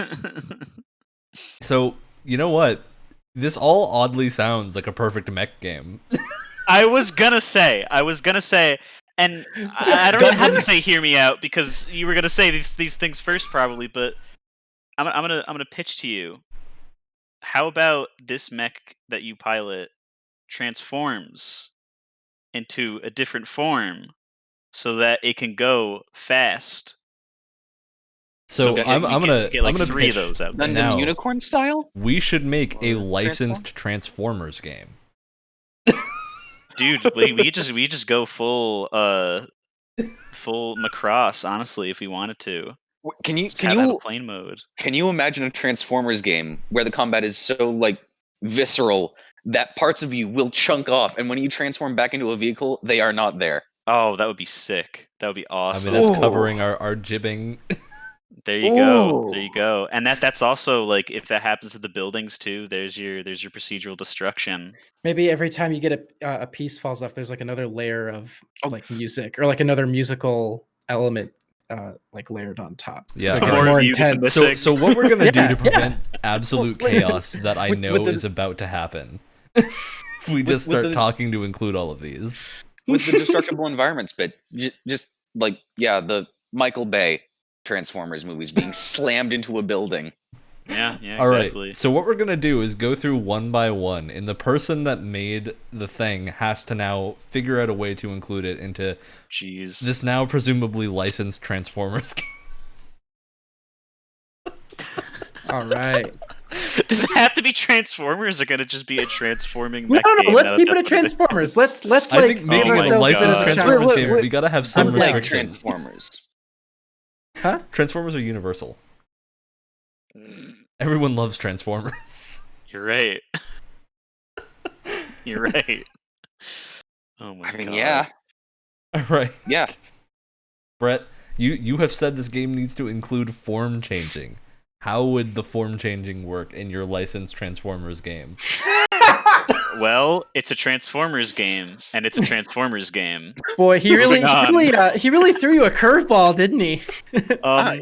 It would be weird because and maybe this is altering the pitch a little bit, but I feel like and this isn't the case for like the War for Cybertron games if you guys have seen or played those, but like I'm a cool like robot guy with like a gun and like a flaming energy axe, and then I'm gonna transform into a truck and drive away. I will make the argument that Platinum incorporated transforming in their Transformers game really, really well. Well, I was But gonna say that's this just should be me. this should be a Decepticon-sided game where you can transform into planes and Yeah. actual things that you can use in battle, like tanks and stuff. A gun. If you're Megatron, you could just turn into a gun. Something that like covers that. our- But there's our no one canon fire, with so you speed. just sit there. something like that with the form changing bit. We've seen in it. I don't know if this is just the sense of just the Michael Bay movies, which I hate for so many reasons. But they did bring up one thing: the Decepticons and Transformers couldn't inherently transform until they came to Earth and they scanned things to transform into. Mhm. So scanning different objects to be able to transform Ooh. into them. That would Dude, be what if cool. it's you got to Ooh. take over the world as the Decepticons? Yeah, That covers dude. a lot of our bases pretty well. Okay. That's I hear a that's good pretty stealth sick. stealth mission in there too. All right. So Brett, if you would have to put a twist on this form changing that isn't just Transformers changing, you got to include some form of like a devil trigger or the Balan Wonderworld 80 different hats that you can wear. What would be your It's just Balan Wonderworld with additional form Transformers. changing? I like the being able to scan different things, and maybe you can like have like a an amount of like disk space or something. You can have like 3 different forms like per level that you could have like in your brain at a time. So like you can have like certain things that would help you solve like a bigger puzzle part of the level or something. But if you wanted something else, you'd have to scan something and get rid of the other ones that you already have. Or So one of it's the like other a ones you already have. rotating inventory of weapons. Like if you have a 2 or Exactly. 3 weapon limit. Yeah. Exactly. Brett, I'm about to blow your mind. That is actually how Balan Wonderworld works. You have 3 forms and you can But like this pick is gonna and be choose good. between them. It's gonna be It's gonna Transformers. be good. Transformers themed. Listen, It's gonna be this good. is gonna be good because we're never actually gonna make it. We can just imagine it's good in our head. Yeah. Exactly. Like Balan Oh Wonderworld, my but good. God. Look, maybe that's Oh, how that's it we called should have be. Mario to get a Odyssey? quota of making fun of Balan Wonderworld in now to each episode, and I'm sorry to the makers of the game. I'm but sorry, I'm that's sure you just guys how it just is. released a Naka January is his build, name. and that's all you could do. I had to Alright. do it. I had to do it. All right, Wyatt. This game's got to have Yeah. some dodges. How would you incorporate dodging into this? I'm gonna blow your mind. We're gonna put in dodging.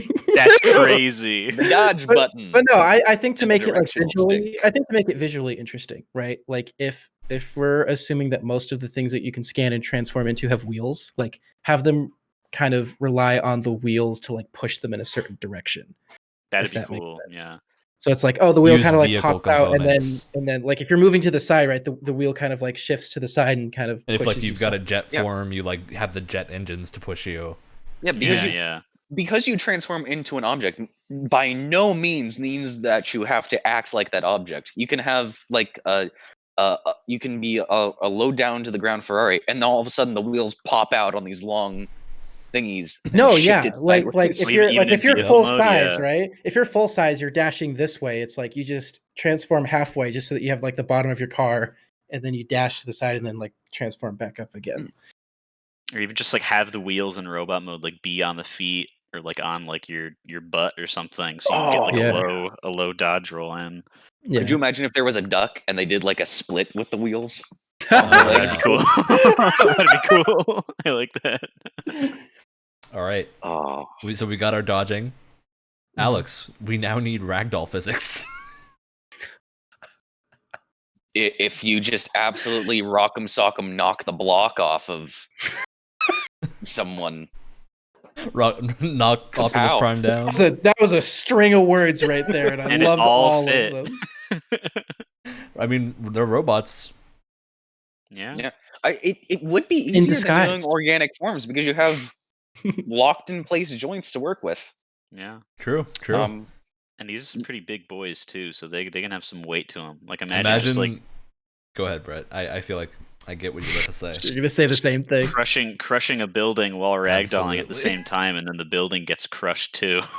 There you have it, both of my topics. Let me put it this way: it should feel God. more like Pacific Rim than Transformers, right? Because Pacific Rim had that awesome sense of size Yeah. and like weight to yeah, every yeah. punch. So Yeah, I can agree yeah, with that. I'm definitely on you with that. Because they're not as big. They're still big. Yeah. Yeah, there's still roughly a few floors at least. So. Which You like can- practically nothing. You can do some heavy base structure damage and then watch it. Mhm. Yep. All right. I think reactive effects here are pretty. They fall in pretty easily. Of when you're doing moves, you got to transform partly into whatever you are. And so if you have like a jet engine, you got to have a move that's like you shove your jet engine into the face of something and just ignite it. Oh, Yeah, as totally. the short range flamethrower. Of course. Yep. You know what I'd love to see too? As you transform into different things, like you're gonna have metal that might like scrape up against each other, so have like little bits of sparks as you're transforming. Oh yeah. Because there's no way each individual Yep. piece transforms perfectly. I refuse to believe that. Hey, there's Knack no did way. it. Knack did it, Wyatt. Wyatt. Going in on one of your topics a little bit, but what if, like with the blending animations, what if you're in the middle of an attack and you transform, like you're doing a jump kick, and then all of a sudden you turn into a car? Oh, yeah. halfway through? I mean, that's kind of how Platinum did Well, it, right? Like, we're stealing you what would- Platinum did because they're geniuses. well, that's what I'm saying. It's like you could combine your attacks by like if you're Optimus Prime, you're hitting them and then you transform into a truck and just like plow right through them, and it was awesome. I also think we have the advantage of it's a Decepticon themed game, right? You can go for a more junky look and have it so like bits of your mech are kind of like falling apart as you're conglomerating different vehicles into this form. So just have it constantly like shedding little pieces of like screws and bolts falling to the ground. Which you got to be careful with though, because the other problem that like Michael Bay Transformers movies have is that there's so many moving parts to like each robot that you can't tell where it's where it starts and ends, and you can't tell the difference between them because they're all these like weird malformed like. You still have to have a reasonable design. Exactly. Yeah, it's like you don't. Go ahead. You can't go all Snyder cut Steppenwolf armor. I was just about to reference that. Yes. You got the cyberpunk references. I get this one. Fair enough. Look, we still got to go for some of that junk aesthetic. I need pauldrons, World of Warcraft style, made of like the hood of a car that's just got like car parts falling through. What's the little like flappy piece of armor that comes down from the waist that you see like cod piece? Roman armor? No, not the cod piece. Like it's like part of their skirt, but it's like Armored the metal skirt? like leather piece, right? Where it's just kind of like. I think it's just an armored skirt. There's probably a better term for it somewhere. Sure, but that- none of us are What historians. the actual name is for that? Yeah. So they call it Gundam, so it must be in an effort to make it sound like I'm not talking about a cod piece, yes, and a metal skirt is what I'm talking about. Definitely, that's a lot better. A metal kilt. yeah. Metal kilt. All right, so Brett, we gotta gib enemies. I mean- Well, you shoot him with like your tank turret that you have that you just stopped using as like a hammer holding by the barrel, and you use it as a gun this time. Of course. And you hit him dead center, and they explode, and little metal bits go everywhere. I want to see tires bounce around on the floor. Yeah. But if you do that, you don't have a thing to scan anymore. So that's you have to use that when the time is right. You have to make sure that you are set. That You have can't be to- all the time. You have to time it perfectly where you can only scan them if they've transformed into a truck, right? You can't scan them when they're in like transformer robot mode. So you got to wait until the right moment when they transform, and then you can grab it if you need it, which can be interesting. But yeah, when they're like tires on the ground and on fire, no, there's nothing to scan anymore. You don't want to scan that. No. You don't need that anymore. All right. We then need Wyatt's super fluid animation transitions. I mean, that's a given in a Transformers game. You gotta have that. You have to, yeah. Gotta. I don't think there's a whole Especially- lot to mention. It's just I you gotta reiterate make it the going mid-vehicle, smooth as butter. making sure you can hide the bits that obviously not everything's gonna fit into place perfectly. As Wyatt said, we're not Knack. We don't have the technology, so we need to hide. We the don't parts. have a PS4 to be able to just quantify Knack's existence. We don't have that kind of power. We're just a transformer from space. We're just a transformer from space. Some of that stuff's got to go into the classic We're cartoon not hammer a space. base PS4, okay? Mhm. We're more ancient than that, more We're a civilized. VCR. And we All have right. faster load times. Of course. And we don't sound like a jet engine. With all those metal giblets, Wyatt, I don't think so. Ryan, we do sound like a jet engine because we are one. True, we true. we use a jet engine to just dodge out of the way. I mean, you- come on. You disguise the sound of the console killing itself by the sound of you Actual melting jet an enemy's engine. face. All right, Alex, that means we need some destructible environments. You get thrown into a building, Ryan. Building go to the ground. Look, to answer that question, it's just, you ever seen a Building Michael go Bay ground. It's just, no, to answer that question is, you ever seen a Michael Bay movie? You Yeah, ever seen a Michael Bay movie? really. That, but video game. So There you go. starting one of these fights or a level fight. I don't know. This might be an open world Transformers game, but you start a fight on the top of a building. You end up underground at some point. There You is end so up much under the destruction. building. Or the building is collapsing on top of you. You have to dodge out of the way of debris. Maybe pick up some of the falling debris and smash it into your enemy using the destructible environment as a weapon. Or you do it Fast and Furious style, where you're driving you're in a car and you're going from one building to another Oh my as you're like God. smashing out the window. That'd be cool. You're just That'd like be so shooting great. mines behind you that are blowing up and like blocking the Autobots from getting to you. You know, Yeah, yeah. Oh, it'd be man. great. Use the environment. Those to your Autobots are advantage. screwed.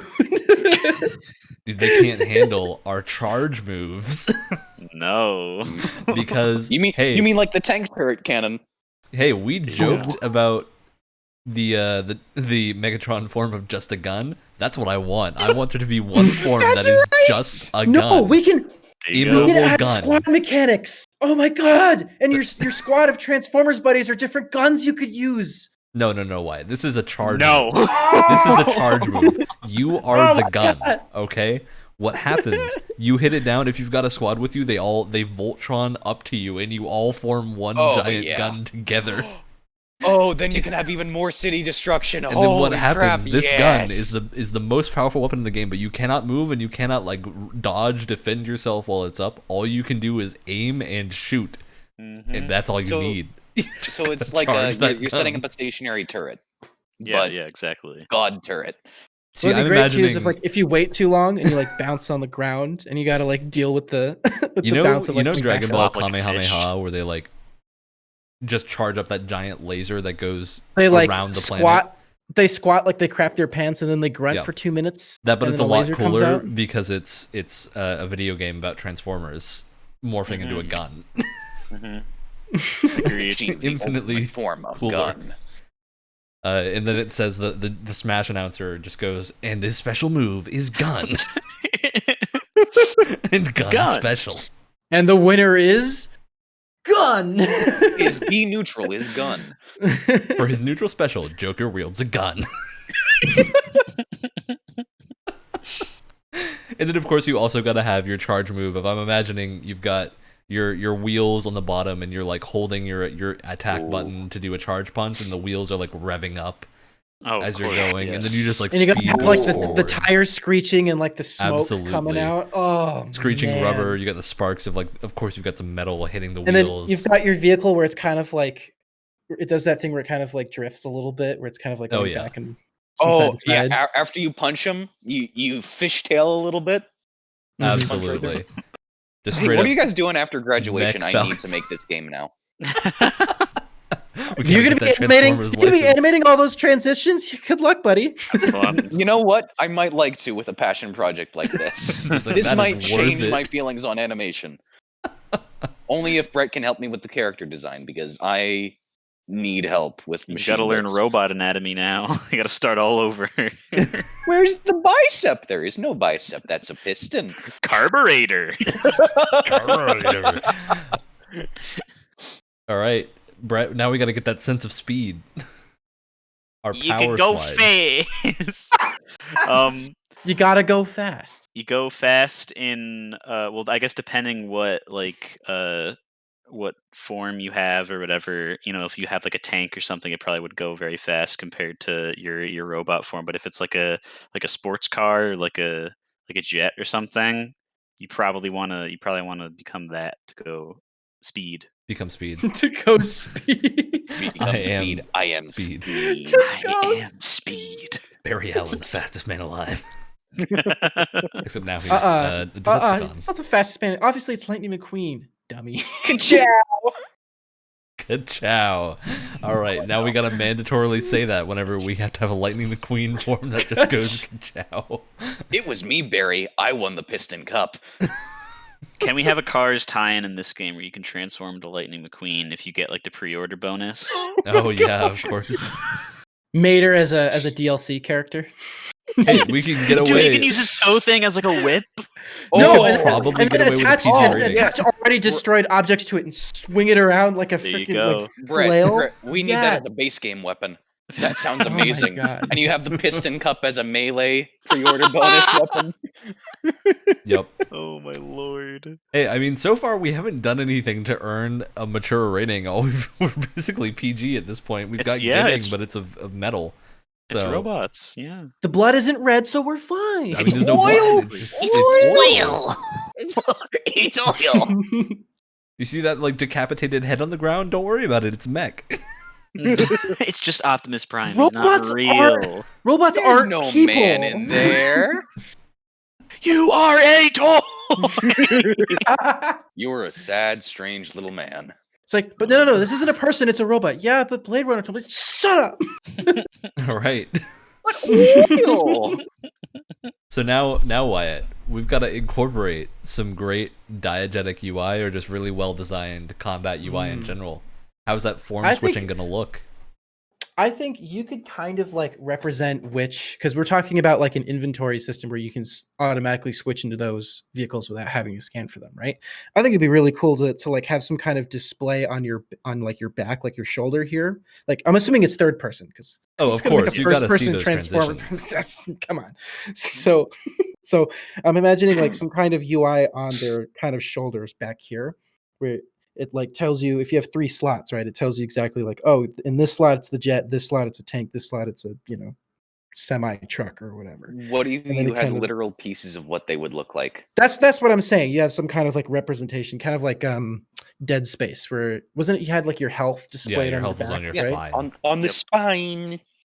I would also love like a gas tank somewhere on your back that represents your health. Ooh. Which could be kind of interesting. You could just do more pieces of you fall off. Yeah, I was like, there's gas tank, or there's also just how much of your endoskeleton is showing. Mm-hmm. Absolutely. Although that could get kind of unclear because you have to like recognize what what a weak version of you as like a semi compared to like a tank. Or so it would be a little unclear. What about like and this could get messy as well, but like wires coming and flailing off. Yeah. Again, like using particle fire. Effects, like if you're just emitting sparks and particle effects, it's like crap. I got to get some more pieces. Like I got to heal up. Yeah. Well, you can also do the because Transformers has excuses for auto healing and regeneration, so you have regeneration outside of combat. So it's the just like spark. How much damage can you take in quick succession before you fall apart, or can you make it to the end of the fight and like repair yourself? I wish someone had mentioned squad mechanics because this would also work. A Transformers game, we would have some really cool squad mechanics. Squad mechanics aren't satisfying. Yeah, they can. We can't have this argument right now. We gotta make the game. We can't have the argument. We're mid-production. Add more features again. Get it out. Brian, Wyatt, I've already pulled up Maya. It's happening. I'm making Optimus Prime. How many pieces should he have? We turn it into a JRPG, and at the end, you and Optimus Prime have to team up to defeat Mega God. Yes, of course. We're in a great spot. We're in a great spot. We have 2 designers and 2 artists with no programmers and producers. We're fine. We got this. Wait. Orson Welles, the planet. You kill him at the end. Of course. What? You kill Unicron. You kill Orson Welles, the planet. Orson Welles. All right. You are deranged. All right, Alex, I gotta stop you from thinking about Orson Welles by making you think about how we're going to roll things up into a ball in this game. Well, after you've completely gibladized your enemies, you can kick them around and have sort of a snowball effect. Clean up the city. Mush them back together. And then kick them he's falling apart. And then you better now. Oh my god! Or if you go into car mode, right, and you just like rev up like a strike, and you just hit the ball, and you can launch it at like enemies and stuff like that. Turn it into this cool Rocket like, League mechanic. Yeah, we get a Rocket League tie-in. yes. Dude, my brain just exploded. All right, I have the Doom Eternal, the action game mechanic to blow your mind, right? So pieces of you get knocked off, right? What if and you know, to turn something to paste is not, you know, is not always good, because what if you want to steal their form? Well, what if you have to do that sometimes, because that's how you regenerate health, because you roll over them and you steal the parts of them They, that like, fell fly off onto to you. come back onto you. Exactly, and that's Ooh. how you regen health. Fancy. Yeah. Oh yeah. Fancy. Oh yeah. All right. Now I we should got be our a game Katamari. designer. No, rolling things up don't into a do it. ball. I'm saving you. Don't do it. Right. So our last piece of the puzzle is reactive music. We gotta have reactive music based on your form. We're going all out here. Yeah. We're taking the Yakuza, your different stances have completely different combat themes that are like remixes of the same theme. You know? I was going to say, but overall for the game, do we want orchestra or do we want heavy metal? Oh, Oh, heavy we metal. want orchestrated heavy metal. Yeah, We to want get- orchestra music that's got like singing violins that transform into guitar riffs. of course. We gotta go with the Final Fantasy XIV's like Yes. weird mix of genres, so that way your different forms have like weird things. Your jet engines gotta have, of course, the Ace Combat Zero Spanish guitar of course. as a highlight. So how's the music going to change as you get more damage? Like if you're more visually damaged, then how's the music going to? Oh, we're gonna add in, of to course, reflect that? you replace the percussion with like electronic warning beeps. Or have a little like the more damage you get, the louder there's like an orchestra and it's going like oh, like it's a choir, and the more damage you get, the louder they get. So it sounds more like Just sad. screaming. That doesn't make sense to me, Wyatt. What are you talking about? It's great. We just said they weren't people, Wyatt. We just said they weren't people. Transformers don't go to heaven, Wyatt. Decepticons don't go to heaven. If you're a Decepticon, you go to hell before you die. You just start to hear like static noise coming through. No. Okay, I'm imagining like okay. Has anyone played Infamous Second Son here? Yes. Whenever you get really heavily damaged in that game, there's like a little like choir that comes in. They're like whenever you get like really damaged. Do you remember? We gotta that replace at all? that with something mechanical because there's no people here. This game's got no people in it. So voices like True. that aren't gonna fit in the music. It's got to be like electronic static or something that's rising up. Like it just gets louder until it's You know what? full static. I'm fine with static. Wait, makes sense to me. Why? You could auto tune the chorus. I Oh was gonna god. Have say some get some, like, punk style like vocoder like vocals Yeah. and stuff like that. Oh, Well, yes. that's gotta be like combat tracks, right? You gotta have a boss theme that's just like got vocals screaming in the background. Yeah. Yes. I'm The more thinking like pieces- crummy Casio keyboard, like you set it to like the choir sound effect, and it's just like super like Well, like 'cause- robot-y Ooh. sounding Yeah. voice. What we can Yeah, do yeah, is because yeah. we're playing Decepticons, everything on the Decepticon end is like more metallic and robotic. Whereas when you fight like an Autobot, they get like actual vocals because they're fighting on like the Yeah. human side, so they have like the human elements to the music, and you hear like vocals coming in, and you're like, "Are we the baddies?" Oh wait, I don't care. I'm killing everything. The more pieces fall off you, it just devolves into freeform jazz. That would make me want to live on the edge, Alex. No, we And then we have a the little- most and then we have some expensive combat soundtrack text. ever made. And then we have some combat text where the guy's like, "You like jazz?" God, Buddy's vocoded, of course. Dude, and when you die, you gotta have the classic like CRT shut off of just everything closes to the center, Oh, and then you respawn by it reopening. Yeah. It'd be great. All right, we've now created the most satisfying game ever made, Katamari Decepticon. Right. No, touch my Decepticon. Decepticon. Touched my alt part.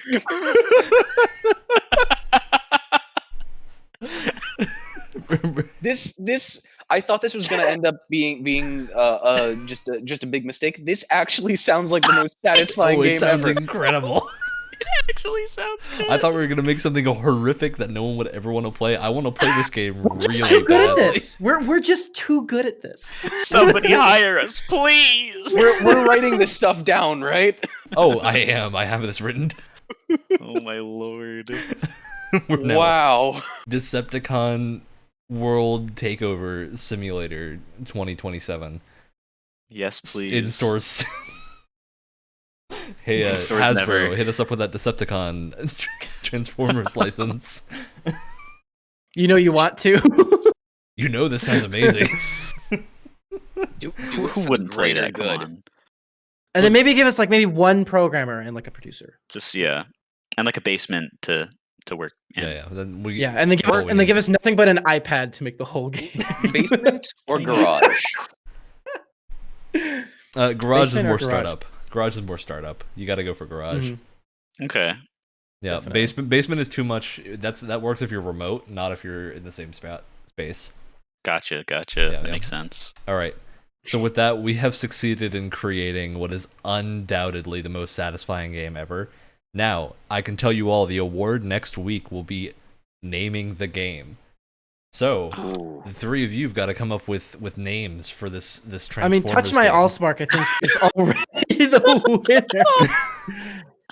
It's got to be a name that you would sell this game to someone and be like, this is like Transformers Age of Ultron or something.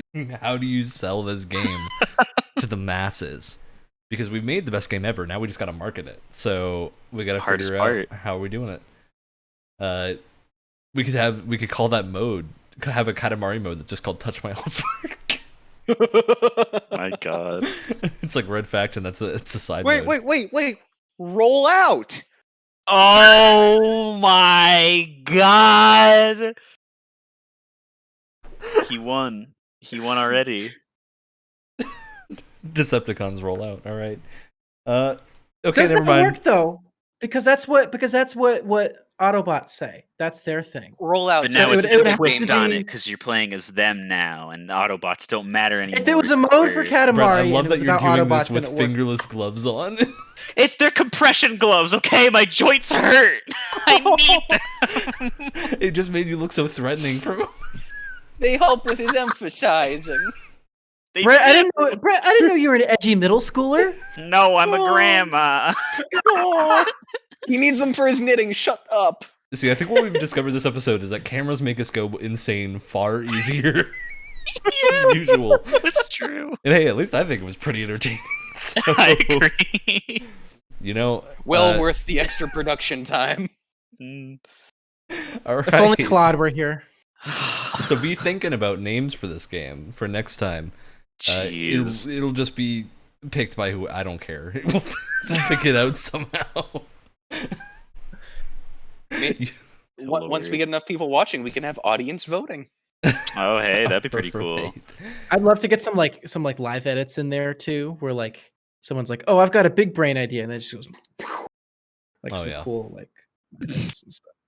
All Just right. so we can make but we it have the default more Premiere noise. effects like touchdown, home run. You got to get a Strike. soundboard going. Look, we have a soundboard already. That's how we play music. True. That already Oh, works. that's a good point. But yeah, we've hit our end goal for this episode, which means all that's left to do is shout outs. I'm gonna go first and just shout out to the to all the developers of Balan Wonderworld, and I really hope none of you got fired and that you're off making games that you want to make and not that, because it's very clear that I think the only person on that team that wanted to make that game was the producer Yeah. and nobody else. Shame. Sorry, Balan Wonderworld. Brett, what have you got for your shout out? Well, I mentioned this before, but I've been playing Final Fantasy IX, and it's the one that people, from like the big ones. It's like right in the middle of like the big ones, and no one really ever talks about it. It's like the least played, but also apparently like the highest reviewed. I think. While I was looking around, just out of curiosity. And so far, it is my favorite out of the ones that I have played. It is really, really awesome so far, and I'm like halfway through disc 2 or something like Yeah, that. I'm gonna be doing that as soon as I finish 7. The original 7. Gotta give 9 a run through. Wyatt, what is your shout out? Shout out to the entire team that I was on during a match of Battlefront 2, where we were playing Supremacy as the Rebels and won. Which, if you've played that game before, is almost impossible because every person on that team has got to be sweating their nuts off to actually do it. And we did, and we won somehow, and it was beautiful. And I have the receipts. So Amazing. whatever. Good finger wave. All right. Alex, your shout out. All right. Can I bend over with? I can reach it. This painting of my dog that I'm making. Oh, Aw. it's so wonderful. Oh, that's adorable. Creature. He You bathed. can show that now. You can show creatures on the camera. thanks, Incredible camera. evolution of mechanics for our podcast. I'm wasting so much paint to make it feel like he has textured fluff. I It'll mean, be worth it. 100% worth it. It is not showing up at all yet. Oh, I have to have this done by More. Tuesday. All right. So with that, we have finished the episode. I'm going to say the information before the outro this time of podcast airs Tuesday, 7 a.m. on your favorite podcast platforms. Also YouTube if you want to see the video version or the Twitch logs. You can watch it at any of those places, listen at any of those places, and just have fun with our weekly ramblings of inane opinions about game development. Yeah. Watch us go more and more That are insane as we have the Very cameras rarely on. insightful. Yeah.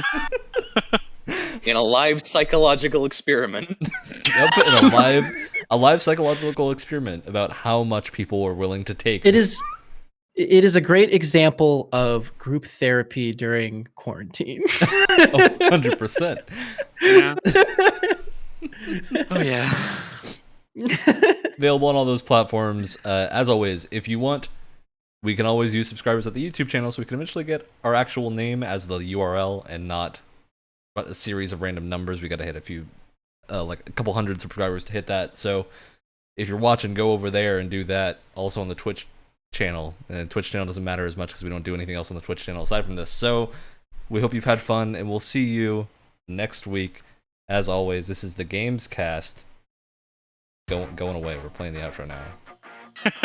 We got 30 seconds left, guys. You're starting that really early. You think? Oh. You think that's why the Nier game is called that, because they didn't have enough YouTube subscribers to get their name as the URL? It's an Let's homage just- to the first It's trailer. kind of a niche title, Definitely. which means I definitely haven't played